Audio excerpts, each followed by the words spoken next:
Bueno, tenemos 2 horas, luego volveremos otra vez a la parte de la mesa redonda después del descanso, pero en estas primeras 2 horas la idea es hacer una retrospectiva hacia el pasado, de ver cuál ha sido el papel de la tecnología y de la energía en la historia, haciendo también una pequeña proyección hacia el futuro en vista de lo que vamos en el pasado. Aunque voy a hablar bastante, y en general va a ser una tarde bastante expositiva, hay varios momentos en los que, bueno, también os voy a invitar a que hagamos unos pequeños ejercicios, reflexionemos de alguna manera con algunos de los aspectos que vamos a ir abordando. Y vamos a empezar con uno de ellos, ¿no? Estamos en una facultad técnica. ¿Qué es la tecnología?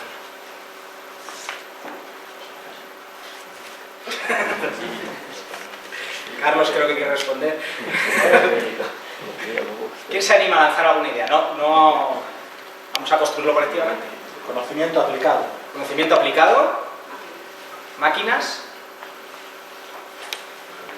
Algo que nos sirve para trabajar menos. Algo que nos sirve para trabajar menos. ¿Qué más definiciones podríamos tener de tecnología? ¿O qué más aspectos queremos contemplar al hablar de tecnología?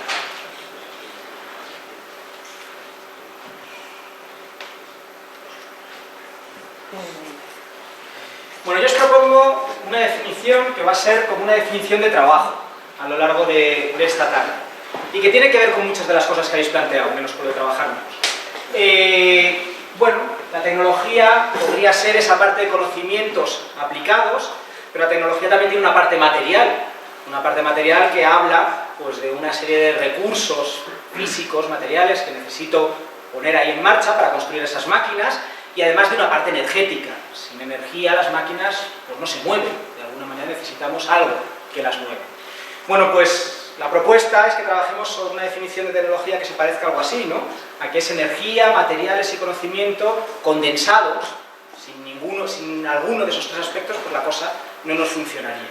Y desde ahí, un poco la propuesta que hago de trabajo es que no solamente vamos a hablar de tecnología, sino que también vamos a hablar un poco de energía, entendiendo que son 2 elementos que se entrelazan entre sí y que de hecho también habéis trabajado en otros momentos del curso que tenemos.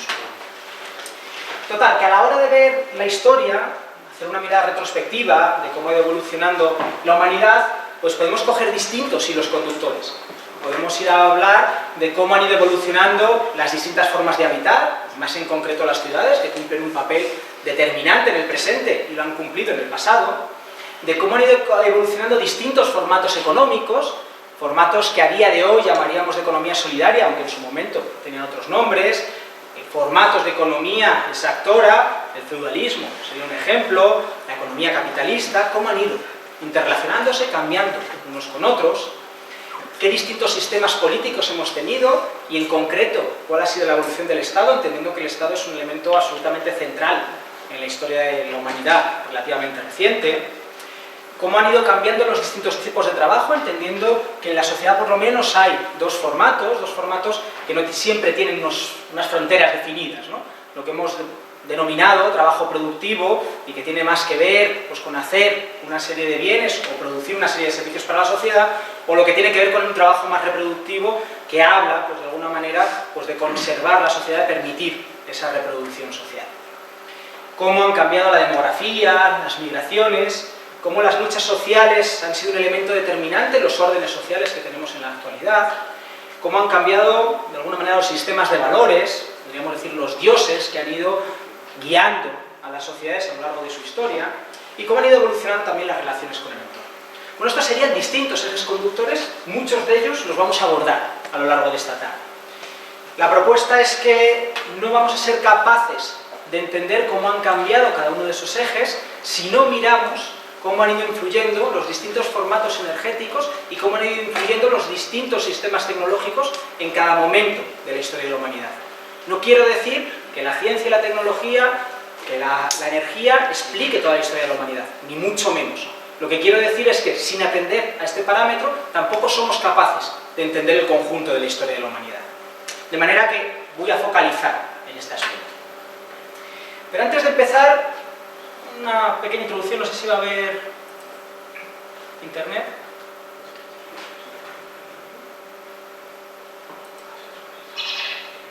Yo creo creo que bastantes personas igual habéis conocido esto. O sea, conocéis este vídeo.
¿Refleja esto la historia de la humanidad?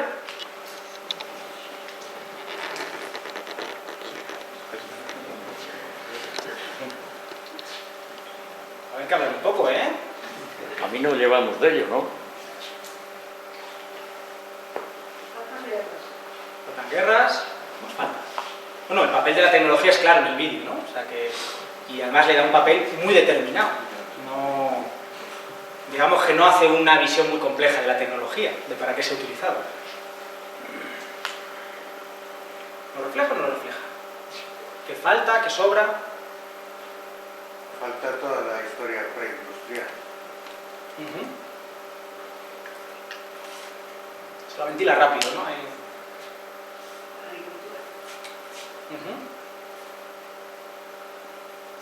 El arte, la poesía, la filosofía. La humanidad probablemente es más que lo que viene aquí reflejado, ¿no? O sea que cuando pensamos en cosas que hace el ser humano, no solamente se dedica a esquilmar su entorno, ¿no? Hace otras cosas como se plantea. ¿Qué más faltaría?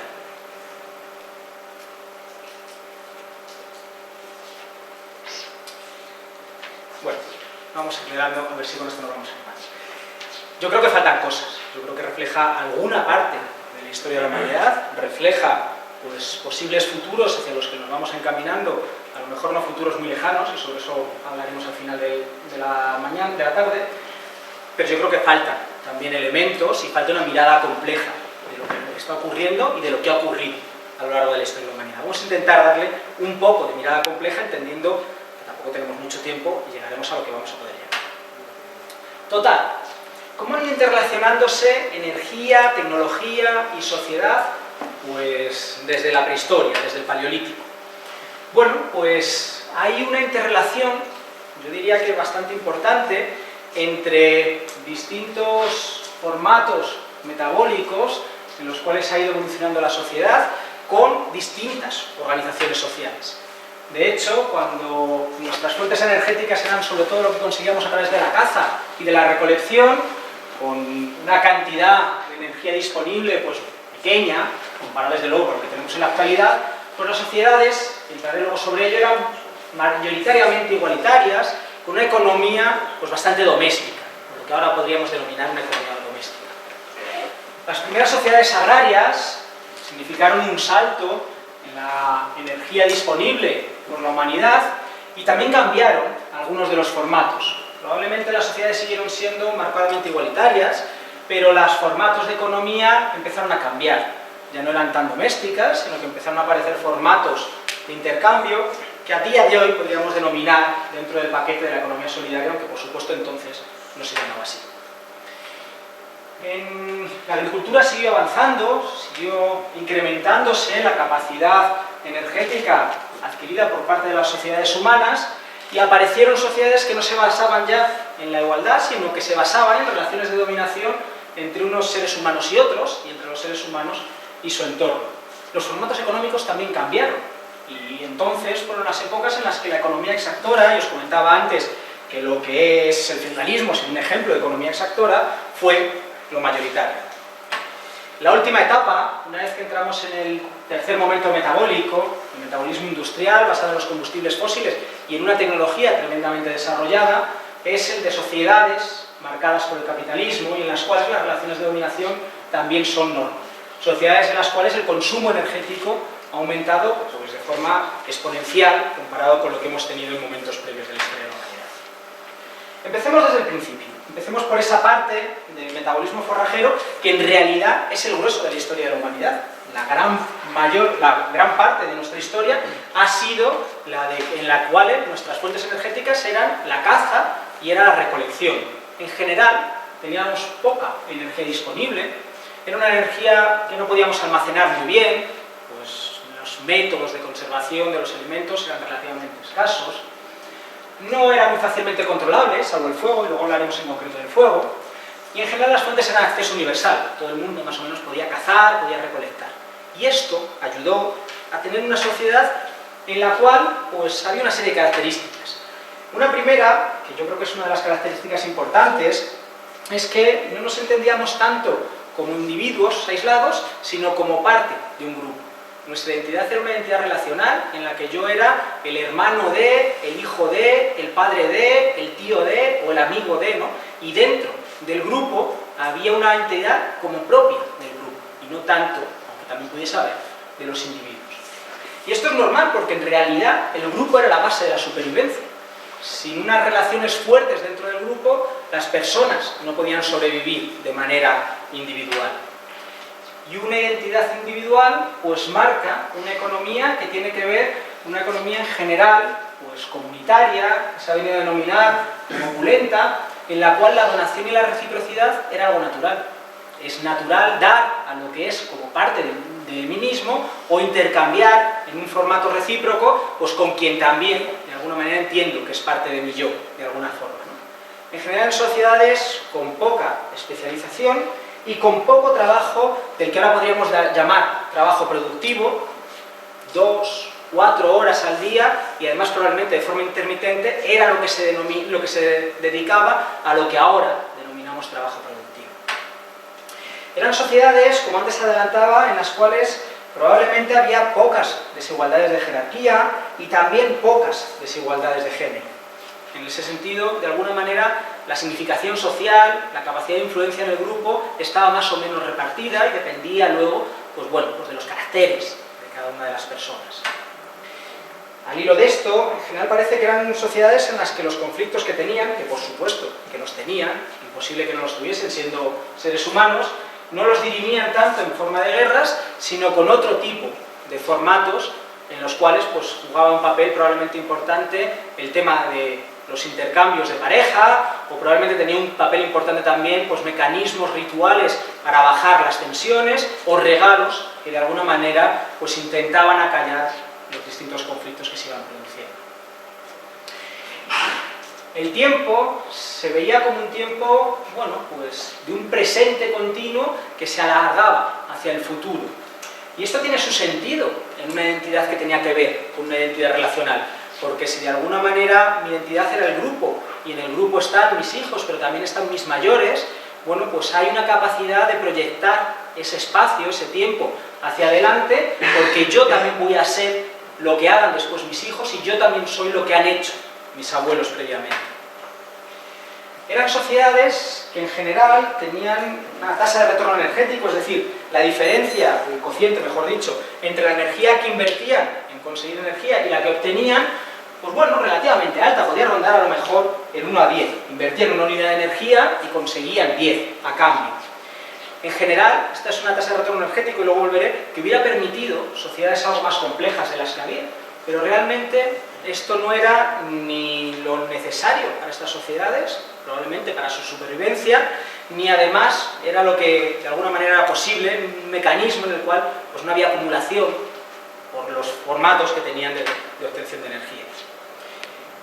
Relacionado mucho con los avances técnicos, porque en realidad estos son milenios en los cuales los avances técnicos son muy pequeños, muy escasos y se producen muy dilatados en el tiempo, bueno, pues había poca necesidad de cambio, había una capacidad de vivir de alguna manera en equilibrio con los entornos en los que se estaba, y además había también poca capacidad, no solamente era una necesidad, porque había una cantidad de energía disponible relativamente poca. Pequeña, ¿no?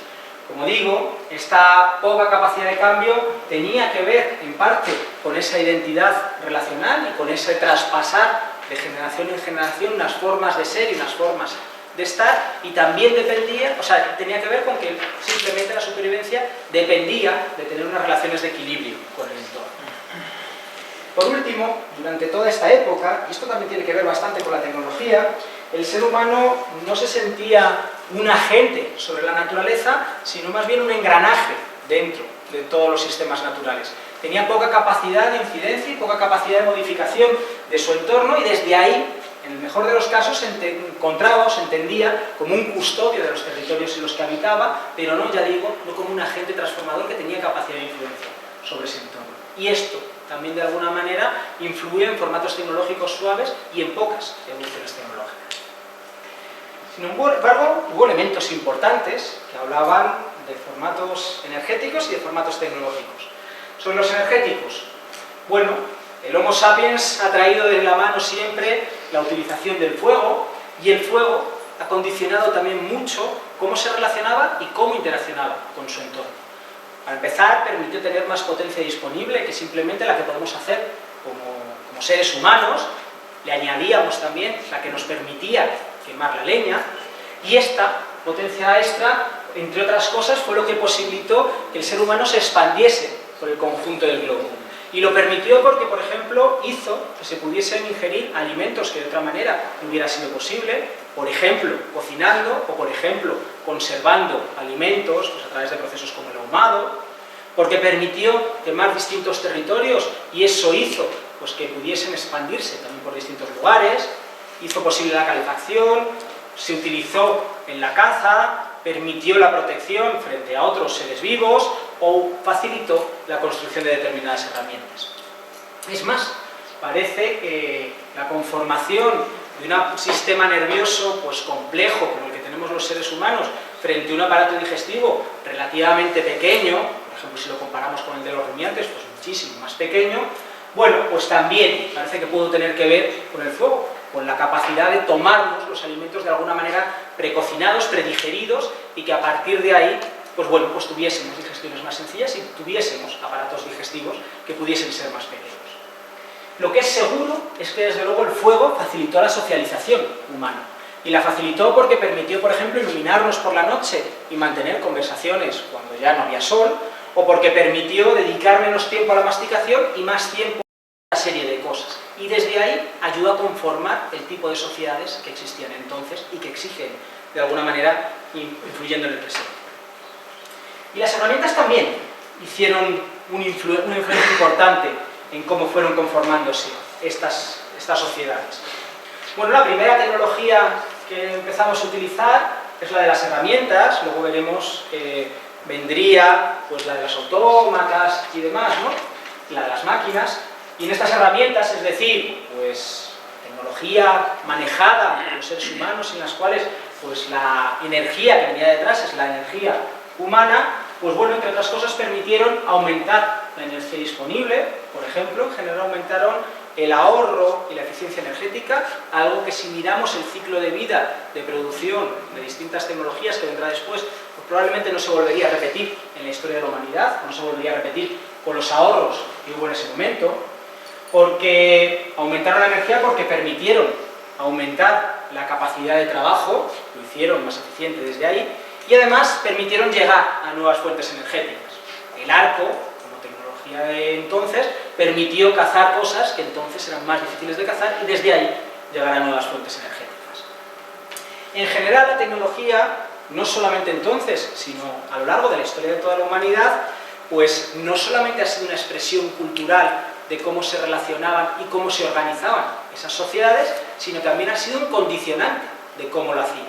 Y por ponerlo con un ejemplo, tecnologías que están pensadas para manejar de manera individual, de alguna manera fomentan sociedades de individuos, mientras que haya tecnologías pensadas para manejar de manera colectiva, obligan a la gente a coordinarse y desde obligarles a que se coordinen, favorecen sociedades en las cuales esos vínculos se refuercen de forma mayor. De manera que cuando hablamos de la tecnología interrelacionada con la sociedad, pues no hablamos solamente del fruto de un orden social, sino también de algo que condiciona cómo se van haciendo los órdenes sociales. Y sobre eso volveré con numerosos ejemplos a lo largo de la tarde. En general, cuando hablamos de humanidad, pues podemos hablar de que la fabricación de herramientas, el potencial comunicativo, que tiene mucho que ver con el conocimiento, que a su vez es parte de esta tecnología, o el uso de energía exosomática, el ejemplo que os comentaba antes del fuego, pues son elementos consustanciales al ser humano, son elementos que otros seres vivos pues no han podido desarrollar, por lo menos hasta los niveles en los que los hemos desarrollado los seres humanos. Hay otros seres vivos que han fabricado herramientas, hay otros seres vivos que tienen capacidad de comunicarse, pero desde luego ni mucho menos como lo hacemos los seres humanos. De alguna manera, y sobre esto iremos volviendo a lo largo de la exposición, pues la historia de la humanidad es la historia de pasar etapas en las cuales el retorno hacia atrás es mucho más complicado. El fuego, la invención de las primeras herramientas, de alguna manera son algunos de esos hitos que luego tienen muy difícil vuelta atrás, por no decir una imposible vuelta atrás. Fueron saltos sin vuelta, sin retorno, como decía antes. Bueno, eso es el primer momento metabólico. El segundo momento metabólico es cuando empezamos a cultivar la tierra y posteriormente empezamos también a hacer pues, una utilización de distintos animales, ¿no? Y esto significó un salto desde el punto de vista energético importante. Seguíamos teniendo relativamente poca energía disponible, aunque más que anteriormente, pero una energía que ya era almacenable, el grano seco que podíamos guardar de una cosecha para la siguiente. Además era más fácilmente controlable. Ahora quien detentaba la propiedad de la tierra y cómo se hacían los usos de esa tierra podía tener capacidad de controlar pues, el uso energético que se iba haciendo. En general, de todas formas, es una energía poco versátil, y es poco versátil porque el desarrollo tecnológico de aquella época era un desarrollo tecnológico pues, limitado comparado con lo que veremos después y con lo que estamos conociendo en los tiempos actuales. Y en general pensamos en accesos a la tierra a la energía menos universales. Y hubo cambios importantes con este nuevo formato energético. Bueno, tuvimos más energía disponible, pero también tuvimos que emplear más energía en conseguirla. De jornadas laborales de aproximadamente pues 2, 4 horas, como comentaba antes, 6, pues pasamos a jornadas de 8, de 9 horas. Más energía disponible, pero también más trabajo, más energía empleada en conseguirla. la tasa de retorno energético, la rentabilidad energética que tenemos en las sociedades, probablemente se mantuvo aproximadamente igual de uno a 10. En esta época empiezan a aparecer las primeras máquinas, es decir, empieza a aparecer tecnología en la cual el ser humano ya no es quien lo mueve, sino que tenemos una serie de elementos externos, llámense pues, molinos hidráulicos o llámense barcos de vela, como máquinas que de alguna manera están movidas por el aire, por el viento, ¿no? El cambio hacia la agricultura es un cambio que significa que pasamos de ser sociedades, en la mayoría, aunque no de forma exclusiva, que se iban moviendo por el territorio, a sociedades que se quedaban sedentarias en un determinado lugar. Y estos son cambios importantes. Cambios importantes, entre otras cosas, porque el mecanismo básico de seguridad en la etapa forrajera tenía que ver con la movilidad. Cuando de alguna manera tenía problemas de acceso a recursos en un sitio, me iba a otro lugar. Pero esto con la agricultura se hace mucho más complicado. Yo no puedo dejar mis cultivos y buscarme otros en otro lugar y volver a cultivar.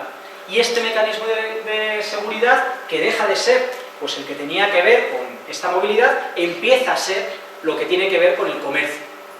El intercambio entre unos lugares y otros para conseguir unos recursos que pudiesen ser escasos en los lugares en los que yo estaba. Y desde ahí aparecen sistemas económicos que no están solamente ya basados en la donación y la reciprocidad, que continúan existiendo, sino en los cuales el intercambio empieza a ser algo relativamente habitual.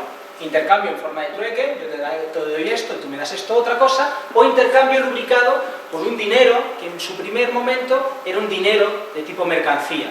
Cuando hablo de dinero mercancía, me refiero a un dinero que tiene valor por sí mismo y que en estas primeras etapas, además, era probablemente pues, fácilmente producible por distintas partes de la sociedad, ¿no? Por ejemplo, la sal fue uno de estos dineros mercancía, el ganado fue otro de estos dineros mercancía, o las conchas de caurí también fue otro ejemplo de estos dineros mercancía. Unos dineros que tienen características distintas de los que vendrían después, porque, por ejemplo, son difícilmente acumulables, porque se degradan con el tiempo, porque todo el mundo puede tener acceso a ellos, y por lo tanto también conformaron sociedades pues, que no estaban tan basadas en la dominación como vendrían después. Un hilo conductor a lo largo de la historia de la humanidad es que aumentos en el consumo energético han tenido acoplados aumentos en lo que es la complejidad social. No hay capacidad de tener sociedades más complejas, sistemas más complejos, si no están alimentados por una cantidad mayor de energía.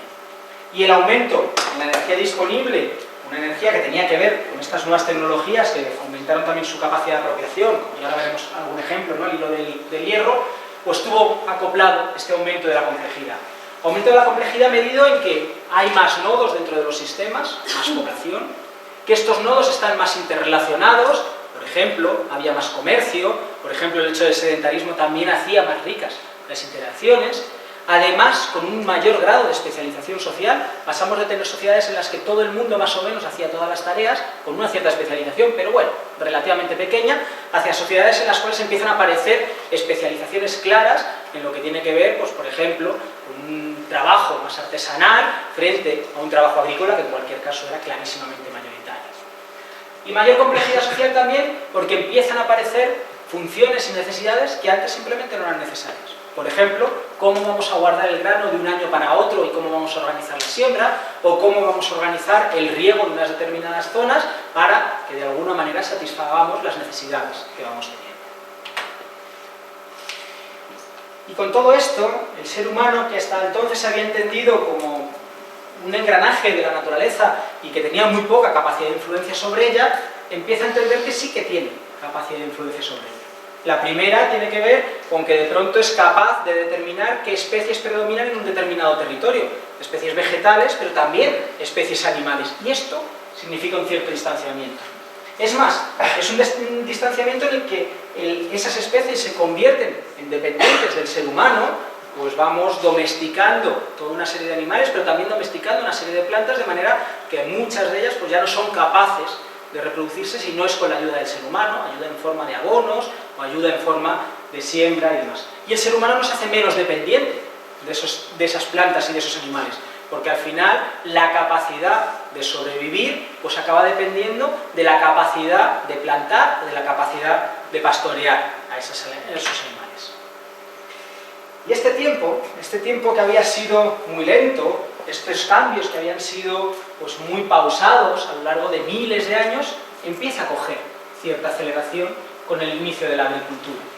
Una aceleración pues, que en cualquier caso es una aceleración con una visión muy circular, la visión de las estaciones, la visión del día y la noche, ¿no? Y en que sigue teniendo un engranaje bastante fuerte con lo que son los ritmos naturales y con los procesos naturales. En cualquier caso, durante los primeros 4.000 años de historia de la humanidad, en la que estamos cultivando la tierra, 4.000 años no es poco tiempo, en general las sociedades siguieron marcándose o siguieron siendo mayoritariamente basadas en la igualdad, tanto desde el punto de vista de jerarquías como desde el punto de vista de género. Y desde ahí, una de las ideas que os comentaba al principio, la energía, la tecnología, de alguna manera condiciona lo que tenemos a nuestro alrededor, condiciona los órdenes sociales, pero no los impone. A fin de cuentas, las decisiones son humanas y somos los seres humanos a través de nuestra organización y de cómo decidimos que es esa organización quienes plantean que nuestras sociedades estén más basadas en la igualdad o en la dominación de los seres sobre otros. Igual que hablamos del fuego o las herramientas como elementos de difícil retorno, la agricultura también marcó un momento de difícil retorno, entre otras cosas porque las poblaciones aumentaron y la capacidad de alimentarse a través del forrajeo, de la caza y la recolección, pues fueron disminuyendo de forma importante. Hay un momento importante en la historia de la humanidad en el cual estas sociedades marcadamente igualitarias empezaron a ser sociedades que se fueron basando en la dominación de unos seres humanos sobre otros y de los seres humanos sobre el resto de la biosfera. De alguna manera, la guerra, el Estado, el patriarcado y la relación utilitarista con la naturaleza empezaron a nacer juntas, se entrelazaron entre ellas y además se reforzaron unas a otras. Bueno, pues ¿qué elementos cubrieron un papel importante en este salto en la historia de la humanidad? Bueno, pues un elemento probablemente muy relevante es que esas sociedades que habían tenido una identidad marcadamente relacional empezaron a tener identidades mucho más individuales. Y más en concreto en algunos hombres. Y como hombres me refiero a personas del género masculino. La identidad individual es importante y es fundamental para tener relaciones de dominación porque yo no voy a tener una capacidad, ni siquiera un deseo de dominar a quien entiendo que es parte de mí mismo. Voy a intentar dominar y voy a tener una capacidad de hacerlo sobre quien considero que es otro, que es otra persona, que tiene otros deseos, que tiene otros intereses, y desde ahí, sin esta parte de la identidad individual, es muy difícil concebir esto. De alguna manera lo que tiene acoplado detrás es un cambio en el sistema de valores. Hay un segundo elemento que tiene que ver con que esto ocurrió en los lugares en los que por distintas razones la población excedía a los recursos disponibles en el territorio. Y digo distintas razones porque podemos hablar pues, de cambios climáticos que hagan disminuir las cosechas o porque simplemente el aumento demográfico se fue yendo de las manos poco a poco. Y hay dos elementos que tienen mucho que ver con la energía en este sistema pues, de tecnología y energía que estábamos comentando. El primero es que esto solo se produjo en las sociedades que tenían capacidad de almacenar energía. O dicho de otra manera, quienes cultivaban cosas como los boniatos, que de una temporada a la siguiente no las puedes guardar, no pasaron a ser sociedades dominadoras de forma espontánea, hasta que no llegaron y los conquistaron, pues no dieron ese paso, y solo los dieron quienes tenían capacidad de cultivar grano seco, el trigo, el arroz y demás, ¿no? Que tiene que ver con esa capacidad de almacenar energía. A su vez, este cambio produjo y fue consecuencia de un salto energético. De pronto, pocas personas fueron capaces de controlar el trabajo de un montón de personas y con ello, por lo tanto, la energía se concentró en sus manos, pero no solamente el trabajo de personas, sino también el trabajo de animales que les permitió hacer muchas cosas que antes simplemente les eran imposibles de hacer. Bueno, hablando de situaciones de difícil retorno, desde luego, una vez que empezaron las relaciones de dominación en nuestras sociedades, marcaron también uno de estos estadios de difícil vuelta atrás, ¿no? Lo marcaron porque, por ejemplo, pues todo el proceso de guerras y todo el proceso de violencia engendraron y entraron en una espiral de la cual luego nos ha sido muy difícil salir. Pero sobre esto volveré luego más adelante. ¿Qué cambios se produjeron, no? fruto de que había más energía disponible y fruto de que la sociedad, en lugar de ser sociedades marcadamente igualitarias o mayoritariamente igualitarias, fueron sociedades que se basaron más en la dominación. Bueno, pues una de las cosas es que el cambio, la innovación, aumentó de forma importante. Y aumentó de forma importante respecto a lo que había sido el pasado, con un ritmo de innovación muy lento, pues entre otras cosas porque aumentó la complejidad y la especialización social, y esto de alguna manera incentivó este cambio, porque aumentó la inversión en innovaciones, y aquí, por ejemplo, todo el papel de las innovaciones en el campo bélico fue absolutamente determinante, unas innovaciones que luego se fueron extendiendo hacia otros campos, ¿no? Porque la guerra se convirtió en uno de los motores de la historia y uno de los motores de la actuación social, ¿no? Aumentó también porque, bueno, la extensión de las relaciones de dominación fue un elemento de continua desestabilización social. Un elemento de continua desestabilización social, no en vano, pues quienes se sentían en situaciones más de dominio, más dominadas, pues intentaban sacarse de encima la bota, y esto también generó pues una velocidad de cambio en las sociedades mucho mayores. Y por último, porque la identidad individual, esto es una cosa, toda esta parte de identidad individual y relacional lo trabaja desde mi punto de vista muy bien y de forma muy sugerente una autora, Almudena Hernando, que si os apetece pues podéis profundizar sobre ella, ¿no? Bueno, y una de las cosas que ella defiende, y además argumenta de forma bastante potente, es que la identidad individual, una de las cosas que conlleva es una tendencia mayor a la innovación, una tendencia mayor al cambio, una tendencia mayor a transformar lo que tenemos en el entorno. Ya no tenemos esa capacidad o ese deseo de mantener pues unas sociedades estabilizadas en las cuales pues yo soy lo mismo que he sido con mis precedentes y quiero que los que vengan detrás pues de alguna manera mantengan lo mismo, sino que yo ya soy un individuo que voy a tener un principio y un final, y desde ahí el cambio cobra mucho más sentido a nivel subjetivo en la vida de las personas. En cualquier caso, durante toda esta etapa agrícola, metabolismo agrícola, los cambios fueron relativamente lentos, con lo que vendría después.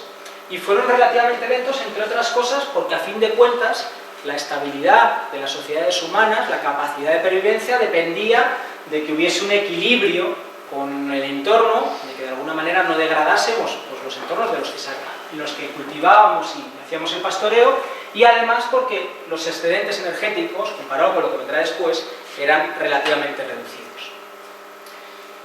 Con el aumento en la velocidad del cambio se desarrollaron nuevas herramientas. Una de las cosas que se desarrolló de forma importante durante esta etapa fue la metalurgia. La metalurgia en la cual el hierro cumplió un papel bastante determinante. Y bastante determinante porque imprimió un sello importante en lo que fueron las sociedades y permitió hacer cosas pues, que simplemente antes eran imposibles.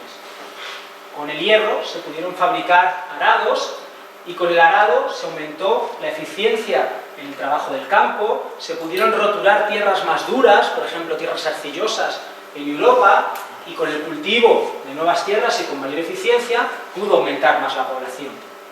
De hierro se fabricaron hachas que permitieron cortar de forma mucho más rápida los árboles de lo que se cortaban anteriormente y por lo tanto aumentar las tierras de cultivo, pero además también aumentar la leña para quemar, más fuego, más potencia desde ahí disponible por parte de los seres humanos. De hierro se fabricaron las espadas que fueron el medio guerrero por antonomasia hasta la invención de la pólvora y que desde ahí revolucionó todo lo que tenía que ver con la guerra. Y el hierro permitió también herrar a los caballos. El herrado de caballos aumentó la potencia de estos en combate, aumentó la capacidad de comercio, porque podían desplazarse a mayores distancias degradando menos sus cascos, y también aumentó la capacidad de cultivar la tierra y demás. De manera que cuando vemos este sistema y esta interrelación entre la sociedad y la tecnología, vemos como determinados cambios hacen e imprimen cambios importantes a nivel social.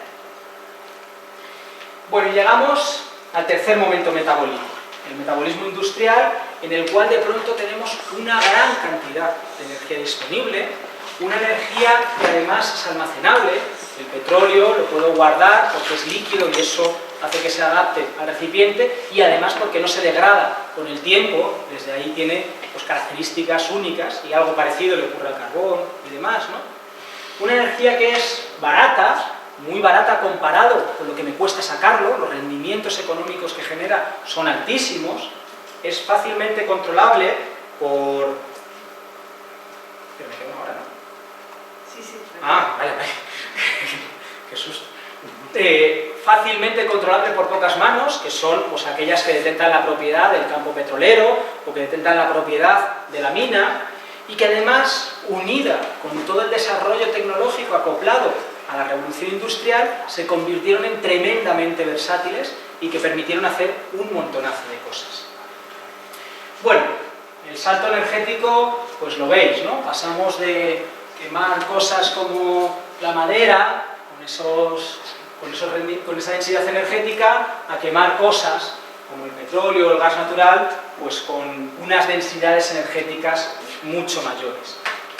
Esto hizo que pasásemos de ser sociedades como esta, este es el ejemplo de Inglaterra, pues allá por el siglo XVI, en el cual las principales fuentes energéticas pues tenían que ver con el trabajo humano, con los animales y con la leña, a pasar a sociedades como estas, pues a finales del siglo XIX, mediados, finales del siglo XIX, en las cuales el grueso de nuestro consumo energético tenía que ver con la quema de combustibles fósiles, con la quema de carbón más en concreto, y además se había disparado la capacidad de consumo energético a nivel de toda la sociedad. Y no solamente hablamos de aumento en los consumos energéticos, sino también de aumento exponencial en la potencia de las tecnologías que se van desarrollando. Veis cómo vamos pasando de algo que tiene una forma exponencial y eso, que la escala que tenéis ahí puesta es logarítmica, en realidad pues, el aumento de potencia es mucho mayor. Bueno, como hemos estado mirando un poco hacia el pasado, pues cómo estos cambios en el sistema energético y en el sistema tecnológico han de alguna manera influido en cambios sociales, y ya hemos cogido un poquito de práctica, la pregunta que os lanzo es, este cambio, el cambio que significaron los combustibles fósiles unidos pues, a todas estas máquinas tremendamente complejas que se fueron desarrollando, ¿qué cambios sociales? Bueno, pues lo que os propongo es que me evaluéis. Yo ahora os voy a lanzar algunas ideas de cambios que se produjeron y bueno, pues os pido que vayáis contrastándolo con lo que habéis ido pensando y al final pues digáis, oye mira, te ha faltado esto o en esto otro te has equivocado, ¿no? Y que podamos tener un diálogo a partir de ahí. Mis propuestas, ¿no? De algunas de las cosas que cambiaron fruto de toda esta innovación. Bueno, la primera ya la apuntaba, ¿no? Y es que bueno, las máquinas de pronto explotaron, no, bueno, literalmente en algunos casos, pero no me refería literalmente, sino que se reprodujeron en grandes cantidades en nuestras sociedades y no solamente aparecieron máquinas, sino que empezaron a desarrollarse también los autómatas, ¿no? Como una fase más evolucionada de ellas. Bueno, habíamos hablado antes que un aumento en la energía tuvo acoplado un aumento en la complejidad social en lo que habían sido las sociedades agrícolas. Bueno, ahora un aumento muchísimo mayor en la energía disponible significó un aumento muchísimo mayor en lo que fueron las complejidades sociales. De alguna manera pasamos de sociedades que se basaban fundamentalmente en la producción, o dicho de otra manera, en la agricultura, a sociedades que se basaban fundamentalmente en la extracción de minerales y de recursos fósiles y en la transformación de estos procesos, ¿no? Este aumento de la complejidad y este paso de la producción a la transformación, pues lo podemos ver en forma de gráficas, ¿no? Europa, en el 10.000 a.C., no solamente consumía poca energía, sino que lo hacía fundamentalmente en comida y en vivienda. Pues Estados Unidos y Canadá, a finales del siglo pasado, pues no solo consumían muchísima más cantidad de energía por habitante, sino que además lo hacían en elementos mucho más variados, en producción, transporte, servicios, hablando de sociedades, como digo, pues mucho más complejas y en las cuales la transformación había cubierto un papel mucho más importante. Bueno, habíamos visto cómo en la agricultura se produce, como consecuencia de ello, un cierto distanciamiento respecto al entorno. Ya no estamos al albur de él, sino que somos unos actores importantes en la conformación de nuestro entorno. Bueno, con la revolución industrial esto cambia de forma cualitativa. no es que seamos unos actores, sino que podemos vivir por encima de los límites de recursos, porque de alguna manera nuestro sistema tecnocientífico consideramos que es omnipotente y omnisciente. Y si no lo consideramos de forma racional, en realidad nos comportamos como si así fuese. Bueno, de alguna manera se abre un paréntesis histórico, que ahora se está cerrando y luego volveré sobre ello, y además en la mesa de después de la de debate, pues probablemente vamos a hablar sobre estas cosas, ¿no? En las cuales los límites ambientales parece que no influyen en lo que son las sociedades humanas y podemos flotar por encima de ellos, ¿no? En ese sentido, la tierra, que había sido un elemento absolutamente central durante toda la etapa de la economía agraria, del metabolismo agrario, deja de tener esa centralidad, y esa centralidad lo tiene, por ejemplo, pues todo lo que tiene que ver con el control de esas nuevas fuentes energéticas muchísimo más potentes como son los combustibles fósiles. Otro cambio de gran magnitud que se produce es que si hasta ahora la historia de la humanidad era la historia a nivel político local, a nivel económico en general local, a nivel cultural en general local, de pronto se produce una historia en la cual se interconecta el planeta entero, siendo capaces de transportar energía, de transportar materiales, de transportar personas y de transportar información a muy largas distancias, en muy poco tiempo y con unos costes pues realmente ridículos para lo que había sido el resto de la historia de la humanidad. Se contrae espacio-temporalmente nuestro planeta, algo que, ya digo, no había tenido precedente, desde luego en los niveles en los que tenemos ahora, nunca antes. Bueno, vivíamos ya en sociedades dominadoras, en sociedades que se caracterizaban por el sistema económico y también el sistema social capitalista, ¿no? Bueno, pues el capitalismo combinado pues con los combustibles fósiles y con luego todo el sistema tecnocientífico que se va desarrollando, pues abre unas posibilidades de dominación mucho mayores de las que habían existido en el pasado. Por varias razones. Uno de los elementos fundamentales de poder dentro del capitalismo es quien tiene más capacidad de reproducción del capital. Quien tiene más capacidad de reproducir el capital atesora más capital, y eso, capital y poder en nuestro sistema económico son casi equivalentes. Bueno, pues nuestro nuevo sistema tecnocientífico unido a los combustibles fósiles permite reproducirse mucho más rápido el capital. Permite, por ejemplo, aumentar la productividad, facilita que haya más personas que se incorporen al mundo del trabajo, pues entre otras cosas porque la fuerza física humana deja de tener importancia, porque ese trabajo duro pues lo hacen, pues levantar o mover cosas pesadas lo hacen las máquinas con la ayuda de esos combustibles fósiles, y esto permite tener más personas trabajando, y las personas trabajando es una de las cosas donde está la capacidad de reproducción del capital. Otro de los elementos fundamentales donde está la capacidad de reproducción del capital es en la explotación de la naturaleza, en la apropiación de toda una serie de cosas que nos brindan los entornos, y esto puede aumentar muchísimo en la etapa actual. Lo mismo que el comercio global, esta contracción espacio-temporal que os decía, pues más lugares donde colocar la producción, más lugares donde extraer materias primas, más lugares donde de alguna manera meter a gente dentro de la economía monetizada, etc., ¿no? Es más fácil exportar las externalidades, y además la economía financiera, que no es que no existiese, ya existía antes de la revolución industrial, pero se desarrolla muchísimo más. Y se desarrolla muchísimo más, entre otras cosas, porque la economía productiva también es capaz de desarrollarse mucho más, y la economía financiera se apoya y se estructura a partir de ella. Ahora no voy a entrar en detalle con esto. Pero las capacidades de dominación también aumentan por otros elementos distintos de nuestro sistema económico. Pues entre otras cosas porque, por ejemplo, la energía que habíamos visto en la etapa forrajera, que era de acceso universal, que en la etapa agrícola, que empezaba a tener una mayor capacidad de controlarse en pocas manos, quienes controlaban la tierra, ahora está mucho más concentrada. Son quienes controlan esas bocas de las minas, quienes controlan los pozos petroleros, y el control de la energía a lo largo de toda la historia de la humanidad ha sido una de las principales formas de control social, de dominación social. Otra de las formas, por supuesto, ha sido la guerra, y la potencia bélica, pues con todo un desarrollo tecnológico en el armamento absolutamente impactante, ¿no? Pues aumenta esas capacidades de dominación. Y además se produce algo que nunca antes había ocurrido en la historia de la humanidad, y es que muy pocas personas tienen un conocimiento tremendamente detallado sobre la vida de muchas personas. La NSA estadounidense o Google conoce más sobre nuestra vida que ninguna otra institución a lo largo de la historia de la humanidad ha podido conocer. Y desde luego el conocimiento es otra herramienta de poder que puede ser utilizado en ese sentido. Y por último, hay 4 elementos elementos complejos, contradictorios, y que no quiero decir simplemente que hayan sido elementos de poder, incluso en algunos momentos han tenido que ver con elementos de liberación, pero para mí, y no voy a entrar ahora en explicarlo con detalle, son elementos también que explican estos aumentos de la sociedad dominadora.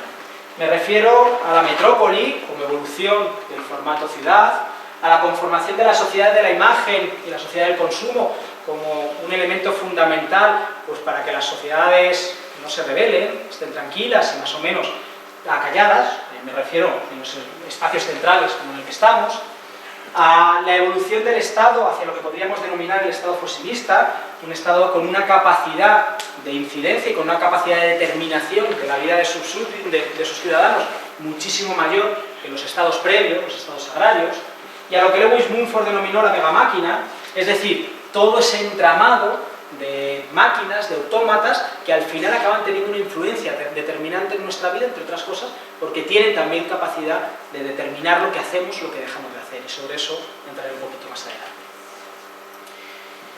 Más cambios. Bueno, pues no solamente la agricultura deja de tener un papel central en las sociedades, sino que la propia agricultura se transforma de forma profunda. Entramos en un sistema agroindustrial tremendamente petrodependiente. Y es tremendamente petrodependiente porque podríamos decir que este sistema tiene como tres grandes patas. Una primera pata sería lo que tiene que ver con la revolución verde, es decir, la combinación de la tracción mecánica, movida fundamentalmente por petróleo, más los insumos de síntesis, pesticidas y abonos, que también tienen detrás los combustibles fósiles en su producción. La segunda pata tendría que ver con que la economía agraria ya no es una economía local, sino que está determinada, por lo menos, por lo que se mueve a nivel internacional, por un mercado agropecuario globalizado que se mueve gracias a esos combustibles fósiles, sobre todo que mueven esos barcos que son los que dan cuenta del grueso del comercio a nivel internacional.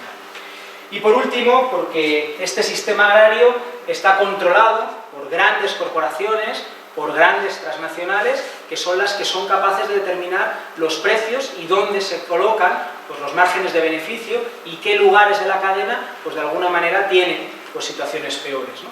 Y estas grandes corporaciones también se sostienen pues, por entramados tecnológicos tremendamente sofisticados, entre otras cosas, por todo lo que tiene que ver con Internet y la capacidad de transportar información a través de él. En general, este nuevo sistema permitió pues, un ahorro clarísimo de la mano de obra, pues una gran parte de la población que se dedicaba a la agricultura deja de hacerlo y se dedica al sector secundario y después, sobre todo, al sector terciario. Pero también permite un aumento, o sea, un ahorro en la tierra disponible. Antes, por ejemplo, parte de la cosecha tenía que utilizarse para dar de comer a los animales que se utilizaban en el campo.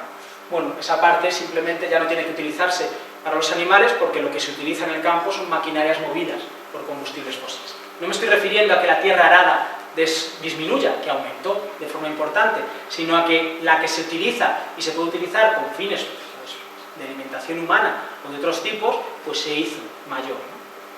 Una segunda idea es que la productividad de la tierra aumentó a corto plazo, y subrayo lo de a corto plazo porque en realidad si miramos los procesos largos, yo imagino que cuando ayer hablabais de la permacultura y demás, pues igual pudisteis entrar en algunos de estos temas, bueno, la tierra tiene unos procesos de agotamiento pues muy grandes, acoplados pues a esta masiva degradación ambiental como consecuencia pues del abuso de toda una serie de propiedades del suelo, entre otras cosas.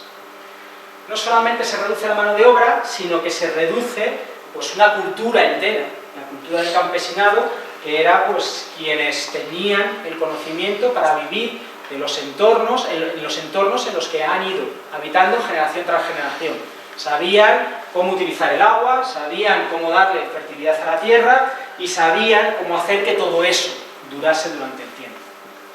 Bueno, y la agricultura pasa de ser una fuente energética neta, que por aproximadamente, dependiendo mucho de lo que se cultivase, hay bastante variación, pero bueno, grosso modo podríamos decir de que en la etapa preindustrial, pues bueno, por cada unidad energética que yo invertía conseguía 9 a través de lo que luego cosechaba, y pasamos a tener rendimientos energéticos pues en los cuales estoy perdiendo energía. Invierto una unidad, consigo menos de una unidad. Y esto se debe a la gran cantidad de combustibles fósiles, no solamente empleados directamente, sino también empleados indirectamente en construir pues, toda la serie de maquinaria que se pone en marcha y en proveer pues, de esos insumos que os comentaba anteriormente. Bueno, acoplado a todo lo que tiene que ver el cambio en la agricultura, pero no solo, se produce pues, un desarrollo demográfico pues, absolutamente espectacular. Si vemos la historia de la humanidad desde el punto de vista de cómo han ido evolucionando las poblaciones, pues vemos que el grueso de la historia de la humanidad es de una población que crecía de forma muy lenta, hasta que vemos en esta última época en la cual pues, tenemos una curva de forma exponencial hacia arriba. ¿Y qué elementos hay detrás de este boom demográfico? Pues detrás de este boom demográfico está una mejora en la alimentación y la higiene, sobre todo eso, porque la medicina moderna vendría después. Y detrás de esas mejoras en la alimentación y la higiene están los combustibles fósiles, que han sido los que han dado la energía y los insumos al campo en esa revolución verde, y son los que, por ejemplo, han permitido el desarrollo tecnológico en la medicina, que también ayudó a este aumento demográfico. De manera que cuando hablamos de este crecimiento, también hablamos del papel determinante que han tenido nuestro sistema energético y ha tenido nuestro sistema tecnológico. No solo creció la población, sino que creció las ciudades como espacio predilecto donde irse a vivir la gente, ¿no? Crecieron las ciudades como consecuencia del aumento demográfico, como consecuencia del efecto llamada que fueron realizando estas ciudades, efecto llamada que tenía una parte cultural, de que la ciudad pues, ha tenido un nombre en estos 2 últimos siglos, pues de alguna manera mucho más atractivo que los mundos rurales, pero no solamente desde un punto de vista cultural, sino simplemente también desde un punto de vista de servicios, pues más acceso a educación, más acceso a sanidad y desde ahí, además, más acceso a tener una capacidad de vida pues, más o menos digna. Los empleos se fueron perdiendo en el mundo rural conforme se fueron privatizando los campos y aumentaron en los entornos urbanos y desde ahí pues, se produjo también ese efecto llamada. Las ciudades han podido crecer hasta las metrópolis actuales, entre otras cosas porque dependen y han tenido una importante succión tanto de materiales como de energía, pues de todo el perímetro periurbano que tenían detrás, pero también de distancias pues, mucho mayores. Sin esa succión hubiera sido imposible sería imposible tener ciudades como las actuales. Y las ciudades también crecieron porque han sido uno de los nichos fundamentales en los cuales reproducir todo el capital y que por lo tanto se han hecho grandísimas inversiones ahí. Inversiones en construcción de viviendas, inversiones en construcción de infraestructuras, inversiones en maquinarias de consumo y en lo que tiene que ver también pues, con grandes industrias acopladas a los procesos de producción. Cuando hablamos de las ciudades y de las ciudades contemporáneas, pues hay, como pueden ser pues, la polinización, la fertilización, la depuración de aguas, la regulación del ciclo hidrológico y un largo etcétera que solamente en una parte pequeña realizamos los seres humanos en nuestro sistema económico. Total, que si en realidad la economía no es más que un subsistema de la sociedad y este a su vez del entorno en el que estamos, y esto está cambiando de forma radical y está en fuerte crisis, es imposible que nuestro sistema social y que nuestro sistema económico no vayan a cambiar, de hecho no estén cambiando ya de forma importante. Desde ahí, sin justificarlo más, pero como apertura a lo que voy a contar a continuación, pues podemos hablar de que nuestro sistema económico está cambiando de forma importante, acoplado a él la organización internacional, las ciudades, los valores, nuestro sistema tecnocientífico probablemente también, y en la mesa redonda entraremos probablemente en más detalle, y que estamos viviendo, pues sin entrar en detalles en una justificación, un cambio civilizatorio importante. ¿Y cómo pueden ser los escenarios en los que nos adentremos? Porque yo creo que esto es determinante de cara a luego ver pues, qué sistemas tecnocientíficos son posibles, que es sobre lo que discutiremos en la mesa redonda. Bueno, pues estamos viviendo un cambio de sociedades que se parecen a esto, a sociedades que se parecen a esto otro. Es decir, de sociedades que desde la revolución industrial han tenido una gran cantidad de energía bruta disponible y que tenían que invertir poca energía en conseguirla, por lo cual la energía neta que teníamos, era muy grande. Y avanzamos probablemente de forma bastante más rápida de lo que pensamos hacia sociedades como esta, mucha menos energía bruta y mucha más cantidad de energía requerida para conseguir esa energía bruta, porque simplemente los yacimientos con altas tasas de retorno energético pues los hemos ido poco a poco agotando. Con lo cual, la energía neta que nos queda a nuestra sociedad es eso, es más pequeña. Y esto, por sí mismo, es imposible que no genere cambios en nuestro orden social.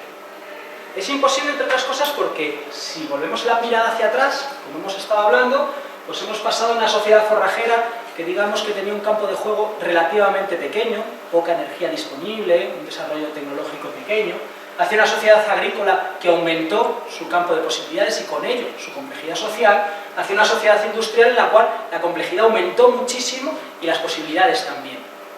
Y lo que tenemos por delante es necesariamente un campo de juego más pequeño.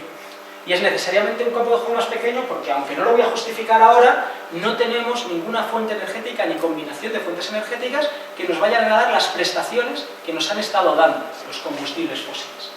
Y si estos cambios hemos ido analizando que han generado cambios sociales de primer orden, este cambio es imposible que no lo genere, porque no es ir a más, es ir a menos, y desde esa perspectiva hace falta, de forma indispensable, una reorganización social y también una reorganización de nuestro sistema tecnocientífico. Algunas ideas. Bueno, hemos repasado como a lo largo de la historia de la humanidad, pues más energía disponible, potencialmente, y subrayo lo de potencialmente, ha generado más capacidad de dominación de unas personas sobre otras y sobre el entorno.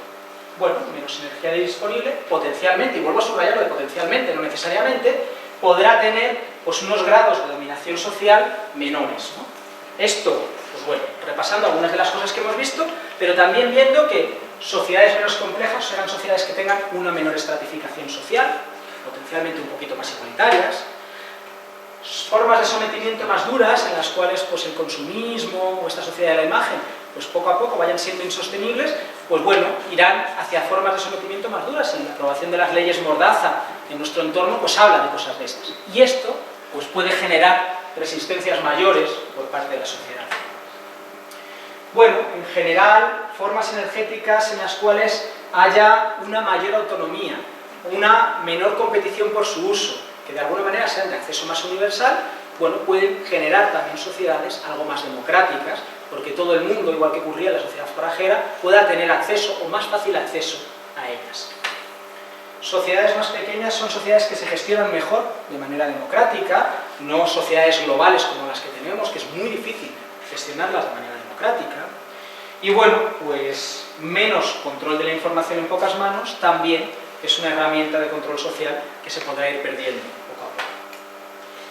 Una tercera idea es que si hemos ido viendo la evolución de sociedades agrícolas y locales a sociedades industriales y globales, es posible que volvamos a ver la evolución hacia sociedades agrícolas y locales, en las cuales pues, volvamos a tener que recurrir a la agricultura como fuente básica de consumo energético, lo cual no quiere decir que no sigamos utilizando combustibles fósiles durante bastante tiempo, pero que las vamos a usar en mucha menor cantidad. Y con esto no me estoy refiriendo a que el pasado vuelva a existir, a que nuestras sociedades vayan a volver a ser como las del siglo XV, no. La historia no se repite, en el mejor de los casos tiene forma de espiral, en el sentido de que voy a volver a pasar por una situación similar, nuevamente sociedades agrícolas y locales, pero con un entorno distinto, con unas elecciones diferentes, con una organización social diferente y que por lo tanto dará lugar a otra conformación civilizatoria distinta de la del pasado. Bueno, probablemente lo que estamos viviendo es un proceso de derrumbe económico que va a tener mucho que ver con qué sistemas tecnológicos podamos tener sobre la mesa o qué sistemas tecnológicos será imposible que tengamos sobre la mesa. Un derrumbe económico que tiene mucho que ver con la energía. Y tiene mucho que ver con la energía porque cada vez hay más evidencias que plantean que en la reproducción del capital, algo indispensable para el funcionamiento de nuestra economía, no solamente importa el capital invertido, no solamente importa el trabajo, sino que también importa mucho la exergía, de alguna manera la energía útil que podemos utilizar. Y esto se debe de manera empírica a que no hay crecimiento del Producto Interior Bruto sin crecimiento en el consumo energético, correlacionan de forma casi lineal estos dos parámetros, y es normal, porque en realidad para cualquier proceso productivo necesito de alguna manera consumir energía, y si quiero ir acoplando unos procesos sobre otros, necesito ir consumiendo una energía extra. Esto mismo lo podemos ver como la inflación, el índice de precios, está acoplada al precio del petróleo. Si sube el precio del petróleo, sube el precio de todo lo demás, hablando de que el consumo energético y en nuestra sociedad el consumo de petróleo en gran parte está en la base de cualquier proceso. Más allá de estos datos, empíricamente, esto también ocurre. Lo que veis aquí son cómo se han producido las últimas recesiones en Estados Unidos y precediendo a esas últimas recesiones ha habido un aumento en el precio de la energía. Las recesiones es lo que está marcado en gris.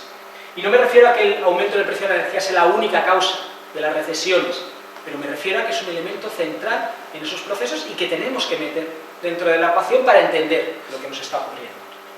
Probablemente lo que tengamos es un escenario que no será una destrucción creativa, como decía Schumpeter, del capitalismo, es decir, un momento de crisis en el que se destruya parte de las deudas impagables, en el que se destruya parte de la competencia, porque cuando eso ocurra, lo que volverá a pasar es que haya un aumento en el precio del petróleo como consecuencia de una reactivación económica y como consecuencia de ese aumento en el precio del petróleo volvamos a entrar en otro proceso de crisis en el que se pierda un poco más de economía de escala, un poco más de economía globalizada, un poco más de capacidad productiva y vayamos teniendo un diente de sierra que vaya cayendo hacia abajo en un proceso de destrucción destructiva hacia economías cada vez más locales en las cuales el capitalismo lo va a tener complicado. De alguna manera lo que podemos estar viviendo es un proceso como este. Ahora mismo tenemos una sociedad que se parece a esta, una gran economía pues, en la cual el capitalismo es hegemónico, pero también hay otros formatos económicos conviviendo, esto es cualitativo, para nada cuantitativo. Y podremos ir pasando a sociedades como estas, en las cuales tengamos economías más pequeñas, menos conectadas, y en la que la base capitalista se reduzca en base a otra serie de economías. En el ejemplo de arriba, la doméstica, la solidaria y la popular, en el de abajo, las economías basadas en la extracción, que os decía que eran otras economías basadas en la dominación. Y economías distintas significan sociedades distintas. Por ejemplo, no es lo mismo economías que buscan la reproducción social que economías que buscan la concentración del poder o la reproducción del capital. Y no es lo mismo porque los medios de propiedad que van a fomentar van a ser distintos, porque los medios de interacción social van a ser distintos, porque los valores serán distintos y que por lo tanto las tecnologías que van a ir desarrollando esas sociedades también van a ser necesariamente diferentes. Probablemente un elemento común de cualquier formato económico que vayamos a tener en el futuro es que la sostenibilidad, o como se llame, va a estar en el centro. Pero no por voluntad, sino que probablemente sea por necesidad. Si hemos vivido este paréntesis histórico desde la revolución industrial, en el cual parecía que flotábamos por encima de los recursos que tenemos, esto se va a cerrar en la medida de que estos recursos cada vez van a ser más claramente limitados y esta limitación la vamos a vivir cada vez más claramente. Y esto lo impregnaremos en nuestras teorías económicas y en nuestras formas, de alguna manera, de satisfacer nuestras necesidades. Bueno, hablábamos antes de cómo la revolución industrial ayudó a la revolución verde y cómo esta fue una de las causas del aumento demográfico. Bueno, pues probablemente estas sociedades, esta agricultura tremendamente petrodependiente, sea una de las causas del descenso demográfico, simplemente porque no vamos a ser capaces de mantener la productividad de la tierra, desde luego con unas técnicas basadas en un petróleo cada vez más difícil de extraer, pero también en unos terrenos cada vez más sobreexplotados, fruto de estas políticas tan duras, ¿no? Probablemente una de las cosas que veamos es un descenso demográfico. Un descenso demográfico que también se verá incrementado pues fruto del cambio climático. No en vano, pues una de las previsiones que tiene el calentamiento global es que en una parte mayoritaria del planeta disminuya la fertilidad de la Tierra. ¿Qué le va a pasar a esas metrópolis, ¿no?, que hemos visto que estaban fuertemente condicionadas por la disponibilidad de petróleo, ¿no?, a través de, por ejemplo, el coche? ¿Y qué le va a pasar a los estados, ese estado en formato fosilista? Bueno, a las metrópolis probablemente les ocurra lo que les ha ocurrido a todas las grandes metrópolis a lo largo de la historia de la humanidad cuando ha habido procesos de colapso. Es decir, que se produzca un proceso de desurbanización. Roma pasó de tener 1 millón de habitantes durante la época de esplendor del Imperio Romano a tener 30.000 habitantes durante la Edad Media. Una gran cantidad de la gente se fue de las ciudades. Y se fue de las ciudades porque probablemente, pues irá de las ciudades porque no vamos a poder mantener ese flujo de materia y energía indispensable, pero porque tampoco vamos a mantener ese efecto llamada. Sociedades más sencillas, menos complejas, serán sociedades que se dedican menos al sector terciario. y la gran mayoría de la gente que habitamos en las ciudades vivimos del sector terciario. Y si no encontramos formas de ganarnos la vida dentro de las ciudades, tendremos que buscarnos otras formas de ganarnos la vida fuera, y probablemente ese sea uno de los elementos que empujen a la migración. Y las ciudades de alguna manera se irán convirtiendo en las minas que ya no encontraremos en los espacios rurales, sino que tendremos pues, el aluminio en las ventanas, el hierro en las tapas de las alcantarillas o el cobre en el cableado de lo que quede de ciudades.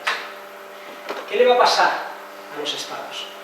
Bueno, pues una situación de escasez de recursos probablemente, y en un entorno como en el que estamos, aboque pues, a una guerra, a un enfrentamiento por el control de los que sean estratégicos.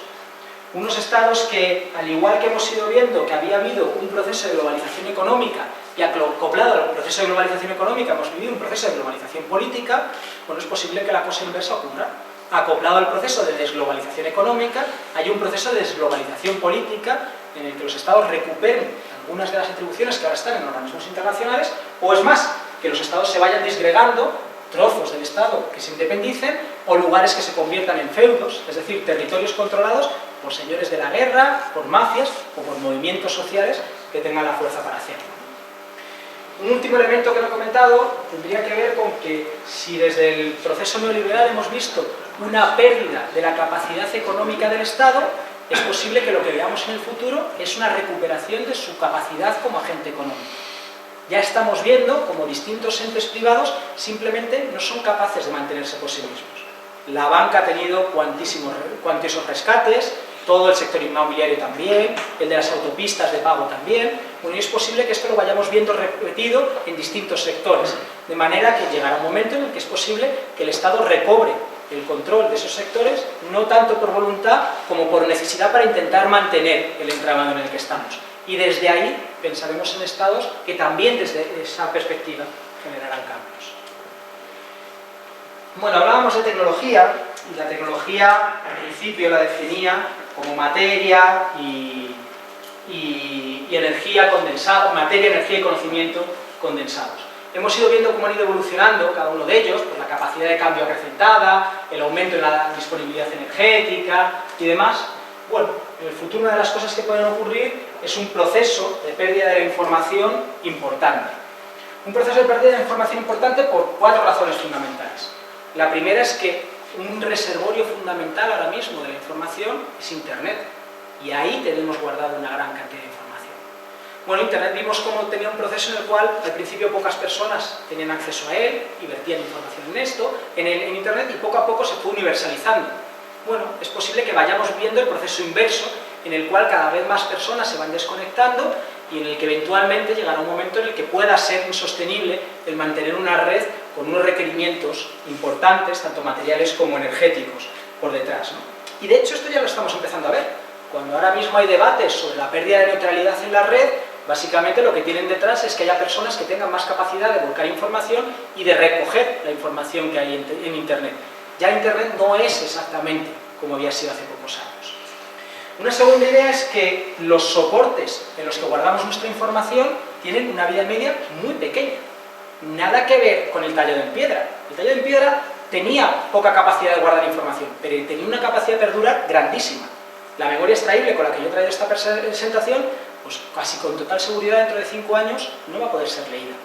Y si tenemos dispositivos con poca vida media, y es difícil pensar que vayamos a tener un sistema tecnológico tan sofisticado como el que tenemos ahora, que vaya teniendo capacidad de fabricar máquinas nuevas que lo vayan reemplazando esto, no es posible que a partir de ahí también perdamos mucha información. Perderemos también información porque nuestro sistema educativo, tremendamente complejo, en el que no solamente tenemos ya un desarrollo universitario, sino un desarrollo a través de másters y después pues, una educación a lo largo de toda la vida, bueno, pues es posible que esto tampoco se sostenga. Y sin ello también se perderá pues, una parte importante de esa información.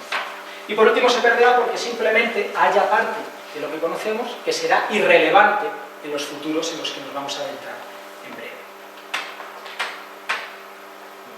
Y por acabar, lo que estoy planteando no es algo que va a ocurrir de la noche a la mañana, sino que será algo que a ojos de las personas, no a ojos históricos probablemente va a ser muy rápido, pero a ojos de las personas va a tener un proceso paulatino. Un proceso paulatino que tendrá distinta profundidad, distinta velocidad y distinto inicio en distintos lugares del planeta. Hay varios factores que van a dar cuenta de dónde empezará antes, dónde será más profundo o dónde será más rápido. Ahí van unos cuantos y he subrayado los que tienen que ver con esto que estamos hablando hoy, la energía, la tecnología y demás, ¿no? Probablemente en los lugares donde haya una mayor dependencia de los combustibles fósiles y de la tecnología, pues esto vaya a ser más rápido. Los lugares en los que el consumo, en los que donde pueda ir más lento o tener un menor impacto será pues esos que dependan menos de esa tecnología sofisticada y de los combustibles fósiles, que tengan un menor consumo energético, en el que hayan desarrollado más las energías renovables, y sobre eso entraremos luego en la mesa, o en el cual pues, el impacto del cambio climático sea menor. Y a esto le podemos poner mapas y le podemos poner lugares y territorios. Por ejemplo, este es el mapa en el cual se manejan la población respecto a los recursos que hay en los distintos territorios. Si vamos a ir a economías más localizadas, serán economías que dependerán de los recursos que hay en su entorno. Y si tenemos poblaciones que exceden de forma importante los recursos en el entorno, pues mal van a ir esas regiones. En rojo son esas que tienen una gran excedencia y, como veis, aquí en la península nos toca un rojo bastante intenso. Lo mismo podemos hablar de los combustibles fósiles. Desde luego no desaparecerán de la noche a la mañana y desde luego mucho antes de dejar de extraerlos se dejarán de exportar. De manera que quienes tengan recursos fósiles en su subsuelo van a tener una posición competitiva mayor que quienes no los tengan, como es nuestro caso. Lo mismo podríamos decir con distintas sustancias estratégicas para distintos procesos productivos, ver dónde se localizan en distintos lugares del mundo.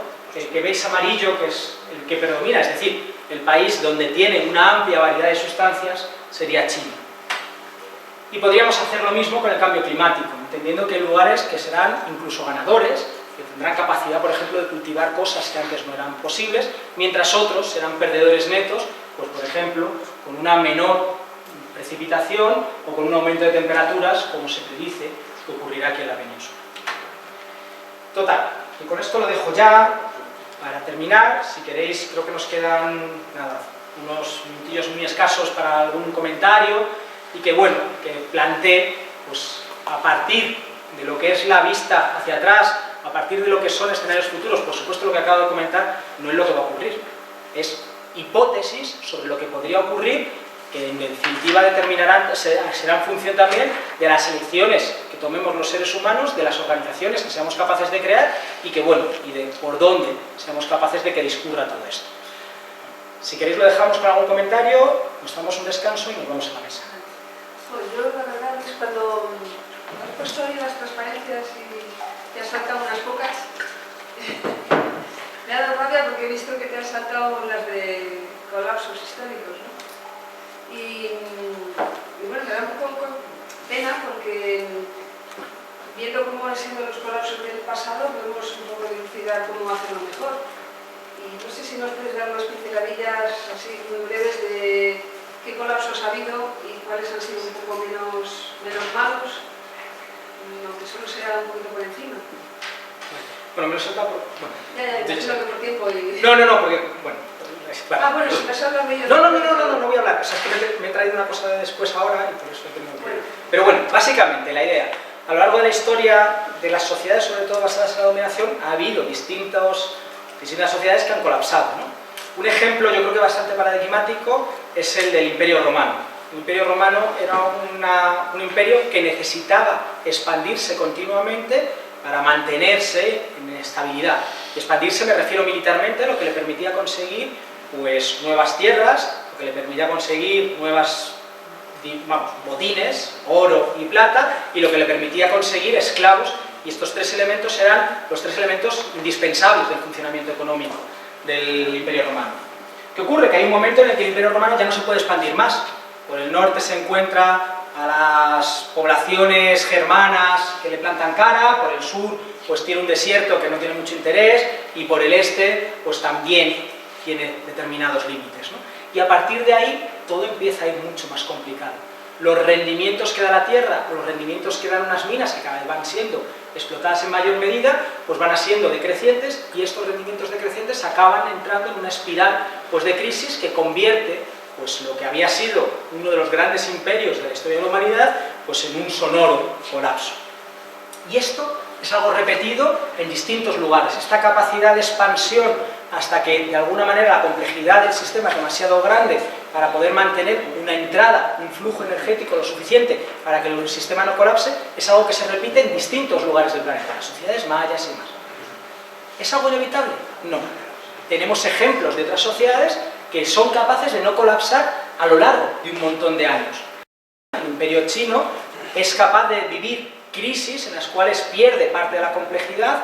Como consecuencia de esa pérdida de la parte de la complejidad, hay parte, por ejemplo, pues de las construcciones, de la tecnología, que se recicla de alguna manera y sirve para otro proceso de crecimiento lento de la complejidad, de crecimiento lento de la energía disponible por las sociedades, haciendo que en lugar de colapsos tengamos crisis, de alguna manera son reordenaciones más sencillas.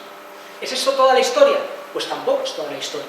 Hay sociedades, como por ejemplo la de Papúa, que es uno de los lugares donde empezó a practicarse la agricultura pues de manera independiente, que fueron produciendo todo este aumento en el proceso de complejidad y en el consumo energético, pero en lugar de vivir una crisis y en lugar de vivir pues, un proceso de colapso, lo que tienen es un proceso de salto adelante.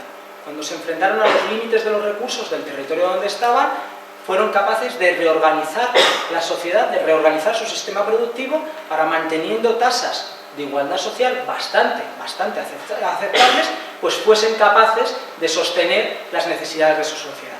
De manera que en todo este proceso no hay nada escrito. Tenemos una capacidad por parte de los seres humanos de tomar decisiones, de evolucionar en unos lugares y en otros, para ver pues, cómo acabamos determinando unas cosas y otras. Lo cual no quiere decir que todo sea igualmente probable en el escenario en el que estamos. Porque, y en eso ya no voy a entrar porque no era lo que tocaba hoy, ¿no?